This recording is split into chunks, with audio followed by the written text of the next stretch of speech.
Les centres de santé publics ont de beaux jours devant eux. Les partenaires techniques et financiers PTF au développement de la santé ont annoncé plusieurs projets au cours de cette première réunion au titre de l'année 2018 qui s'est déroulée à la salle de conférence du dit ministère. Après la réunion de 2017, ces partenaires techniques et financiers ont décidé de se revoir à nouveau pour faire le point de la collaboration avec le ministère.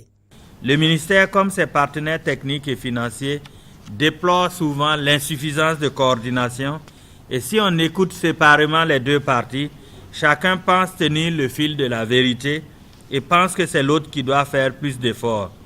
Nous aurons l'occasion de commencer à discuter des différentes facettes du problème de la coordination,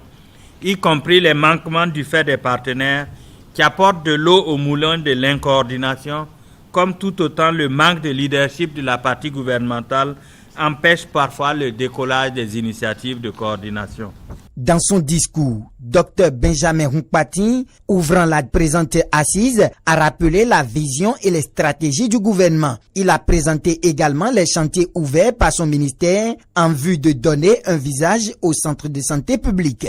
Comme vous l'aurez noté, depuis ma prise de fonction, plusieurs chantiers sont ouverts en vue de donner un nouveau visage au secteur santé. Au nombre des engagements et des résultats obtenus en quelques mois, il y a le plan national de développement sanitaire 2018-2022, le plan de décentralisation et de déconcentration du ministère de la Santé, les décisions de réglementation de l'exercice en clientèle privée des professionnels de santé du secteur public, la poursuite des actions phares du programme d'action du gouvernement dans le secteur santé,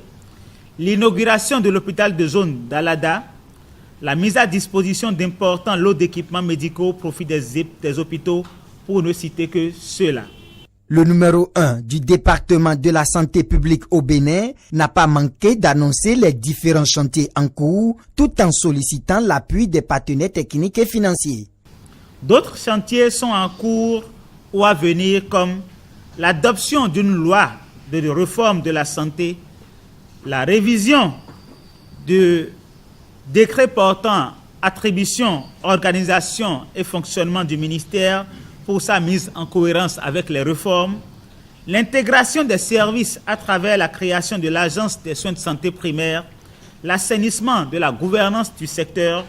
la poursuite de l'amélioration des conditions d'emploi des agents de l'État, le développement du partenariat avec le secteur privé. Pour le ministre Benjamin Hunkpatin, l'agenda de la réunion est riche en thèmes, raison pour laquelle il a souhaité l'action coordonnée des participants pour l'atteinte des objectifs prévus dans le cadre de la réunion.